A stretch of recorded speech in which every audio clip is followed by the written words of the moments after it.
कविता का पति चिकन रोटी का ठेला लगाता था और उसे दिन रात पीटता था। और एक दिन वो बहुत दुखी होती है। आज तो अगर इस आदमी ने मेरे ऊपर हाथ उठाया ना, तो मैं भी पलटकर एक आध झापड़ लगा ही दूंगी, छोड़ूंगी नहीं इसे। कविता असल में बहुत डरपोक थी और वो हर रोज अपने पति से बदला लेने की सोचती थी, मगर कुछ कर नहीं पाती थी। उसका पति फिर से नशे में घर आता है। कहाँ मर गए कल मुहे, चल खाना खिला। नहीं खिलाऊंगी, तुम रोज जो पैसा कमाते हो उसे नशे में ही खर्च कर देते हो। इससे अच्छा तो ये होगा कि मैं तुम्हारी जगह ठेला लगाने जाऊं। वैसे भी तुमने मुझे 1 साल से एक साड़ी तक नहीं दिलाई है, ऊपर से मैं तुम्हें खाना दूं? नहीं देती, जाओ। जब कविता पलटकर जवाब देती है तो गुस्से में रवि उसे मारने लगता है। तूने मुझसे फिर से जबान लड़ाई, ये ले, तू मार की ही भूखी रहती है, इसीलिए कल से घर आते ही पहले तुझे मारूंगा, फिर दूसरा काम करूंगा। बेचारी कविता मार खाकर एक कोने में बैठ जाती है। जब रवि सो जाता है तो कविता गुस्से में सोचती है, मैं इस आदमी से रोज मार खाती हूँ, अब मैं इससे तंग आ चुकी हूँ। बस बहुत हुआ, अब मैं और नहीं सह पाऊंगी। इसे तो मैं कभी मार नहीं पाऊंगी, इसलिए इससे अच्छा है कि मैं ही अपनी जान दे दूं। गुस्से में कविता उठकर घर से निकल जाती है और सीधा रेलवे स्टेशन के पास चली जाती है। हाँ, अगली ट्रेन आने ही वाली है। जैसे ही ट्रेन आएगी मैं पटरी के आगे आ जाऊंगी और अपनी जान दे दूंगी। हाँ, अब मैं ये दुख और नहीं सह पाऊंगी।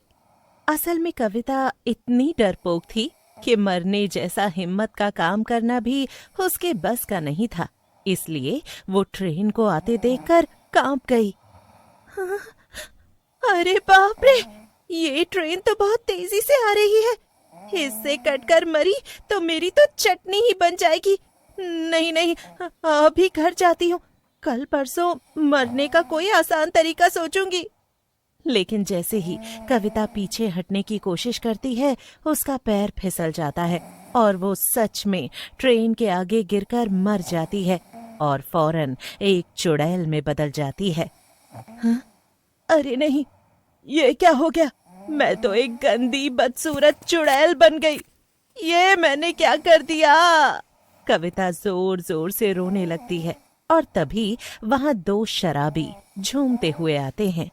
बरसात के मौसम में तन्हाई के आलम में मैं घर से निकल आया, बोतल भी उठा लाया। अरे वहाँ देख यार, कोई लेडीज खड़े है, चल कर देखते हैं। ओए, इधर मत आना, मुझसे दूर रहो। दोनों शराबी कविता के पास आकर खड़े हो जाते हैं, लेकिन अचानक से उनके होश ही उड़ जाते हैं। अरे नहीं, मुझे कुछ मत करना, जाओ यहाँ से। दोनों शराबी डर के मारे कांपते हुए वहां से भाग जाते हैं। मैं भी कितनी पागल हूँ, मैं ये कैसे भूल गई कि अब मैं एक चुड़ैल बन गई हूँ, और चुड़ैल डरती नहीं, डराती है। आ जाओ मेरे प्यारे दोस्तों, आज पहली बार मुझे किसी और को पीटने का मौका मिला है। चुड़ैल उन दोनों का पीछा करती है। दोनों शराबी जितना तेज हो सकता था भाग रहे थे, लेकिन चुड़ैल एक झटके में गायब होकर उनके सामने आ जाती है। कहाँ भाग रहे हो चूहों? दीदी, हमें जाने दो दीदी, हमें माफ कर दो, आज के बाद कभी नहीं पिएंगे। वो तो मैं जानती हूँ, जिंदा रहोगे तभी तो पियोगे ना। लेकिन सुनो, मरने से पहले मुझे जरा वो गाना तो सुनाते जाओ जो अभी तुम गा रहे थे, हाँ? इतना कहकर चुड़ैल गुस्से में उस आदमी को मार देती है। अब दूसरा बचा आदमी डर के कारण बेहोश होने की हालत में था। तूने सुना नहीं? मैंने क्या कहा? चल गाना गा। बरसात के मौसम में तन्हाई के आलम में मैं घर से निकल आया, बोतल भी उठा लाया। क्या मधुर आवाज है, बढ़िया, मजा आ गया। चल बाकी का गाना ऊपर जाकर गाना। इतना बोलकर चुड़ैल उसे भी मार देती है। चुड़ैल गुस्से में अपने घर जाती है, लेकिन वहां उसका पति नहीं था। इतनी रात को वो दुष्ट आदमी कहाँ चला गया है? ऐसा कैसे हो सकता है? नहीं, मैं उसे मारने का अब और इंतजार नहीं कर सकती हूँ। चुड़ैल गुस्से में घर में यहाँ वहां भटकती है, लेकिन उसे रवि नहीं मिलता।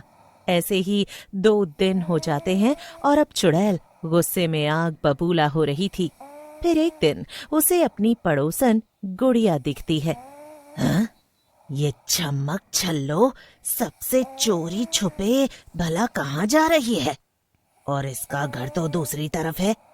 जरा इसका पीछा करके देखना पड़ेगा कि आखिर माजरा क्या है। चुड़ैल गुड़िया का पीछा करने लगती है। थोड़ी देर बाद गुड़िया एक पुरानी झोपड़ी में घुस जाती है। ये गुड़िया यहाँ क्यों गई? चुड़ैल खिड़की से झांक कर देखने लगती है तो अंदर का नजारा देखकर उसके होश ही उड़ जाते हैं। हमें ये शहर छोड़कर कहीं दूर जाना पड़ेगा और तब तक के लिए तुम यहीं छुपे रहो। कुछ दिनों में मैं अपने पति को भी मार दूंगी। फिर वो दोनों भूत चुड़ैल बनकर भटकेंगे और हम यहाँ से बहुत दूर चले जाएंगे। ओह, तो ये बात है। चुड़ैल गुस्से में अपना आपा खोने ही वाली थी, लेकिन तभी उसने अपना गुस्सा कंट्रोल किया।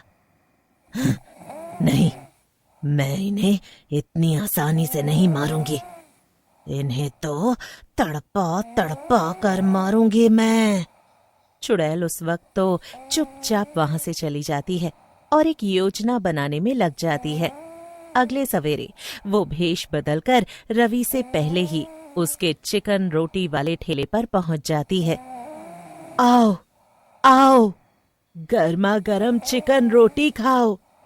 मैं कविता की दूर की बहन हूँ और उसने मुझे ये ठेला संभालने को कहा है। मैं बहुत स्वादिष्ट चिकन रोटी बनाती हूँ, रवि से तो बहुत ज्यादा अच्छी। चुड़ैल उस आदमी को एक प्लेट लगाकर देती है और जैसे ही वो आदमी चिकन रोटी खाता है तो बहुत खुश होता है। चुड़ैल की चिकन रोटी ठेले पर लोगों की भीड़ लग जाती है और तभी वहां से गुड़िया निकलती है। अरे ये क्या? ये मेरे रवि के ठेले को कौन चला रहा है? अभी जाकर इसकी खबर लेती हूँ। गुड़िया पास जाती है और चुड़ैल से लड़ने लगती है। कौन है री तू? ये तेरा ठेला नहीं है। इस पर तू किससे पूछकर चिकन रोटी बेच रही है, हैं? मैं कौन हूँ? ये तो तू रवि डार्लिंग से जाकर पूछना। उसी ने तो मुझे फोन करके बुलाया है और ये कहा कि मेरा चिकन रोटी का ठेला संभाल लो। हाँ? ऐसा कैसे हो सकता है? नहीं, ऐसा नहीं हो सकता। अरे क्यों नहीं हो सकता है? मैं उनकी दूर की साली हूँ। अब वो मुझे इतना मानते हैं तो मैं क्या करूं? खैर, तुम जो कोई भी हो, यहाँ से निकलो। मेरा टाइम खराब मत करो, समझी? चुड़ैल गुड़िया को दुत्कार कर भगा देती है और गुड़िया को इस अपमान से बहुत गुस्सा आता है। वो गुस्से में अपने घर जाती है। ओफो, एक तो ये आदमी। देखो, तुम इस वक्त मुझसे एकदम बात मत करना, मेरा माथा बहुत गर्म है। शुभम बहुत सीधा आदमी था। गुड़िया उससे जैसा भी व्यवहार करती वो चुपचाप सह लेता था। उफ, ये आदमी, इसकी तो आवाज से भी मुझे चिढ़ होती है। इसे भी जल्दी ऊपर पहुंचाना पड़ेगा। गुड़िया बड़बड़ा रही थी और बाहर खड़ी चुड़ैल ये सब सुन रही थी। चुड़ैल गुड़िया के पति का रूप ले लेती है और अचानक से कमरे में आ जाती है। अरे अरे, ये अचानक से तुम कहां से आ गए और मुझे डरा क्यों रहे हो? माफ करना गुड़िया, वैसे तुम्हारे लिए मेरे पास एक सरप्राइज है, चलो मेरे साथ। क्या? नहीं नहीं, मुझे कहीं नहीं जाना। और उसे जबरदस्ती अपने साथ ले जाती है। अरे अरे, अचानक से तुम में बहुत हिम्मत आ गई है क्या? चुड़ैल गुड़िया की आंख में पट्टी बांध देती है और उसे उसी झोपड़ी में ले जाती है जहां पर रवि था। गुड़िया पट्टी हटाकर देखती है और हैरान हो जाती है। रवि और गुड़िया शुभम पर हमला करते उससे पहले ही चुड़ैल वापस अपने रूप में आ जाती है और रवि और गुड़िया डर से कांप उठते हैं।